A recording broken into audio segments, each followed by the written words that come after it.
તો મિત્રો આજે મને મળ્યા છે કાકા જો કાકા જો કેટલા વર્ષથી કરો છો તમે? આ 14 વર્ષ ચાલે છે. 14 વર્ષ ચાલે છે. આ વર્ષમાં 10 મહિના.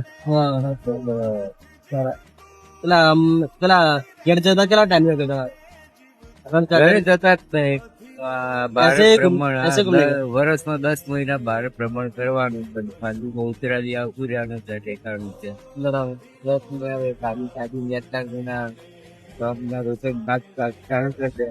ऐसे घूमते रहने का. फिर कहाँ कहाँ घूमे आप? બધું પૂરું ભારત. पूरा भारत. બારા જ્યોતિર્લિંગ, 4 ધામ, 35 શક્તિપીઠ, 29 સિદ્ધપીઠ, ગંગા સાગર. साइकिल पे ही? हाँ, रुकते कहाँ भाई? धर्मशाला पे रुकते? हाँ, कहीं भी हमको 50-60 किलोमीटर हो जाता है, कहीं भी रुक जाए. કાકા આખા ભારતમાં યાત્રા કરે છે અને સપોર્ટ કરજો થોડોક. આગળ તમને કંઈક જોવા મળે તો જોજો મળે તો. ચલો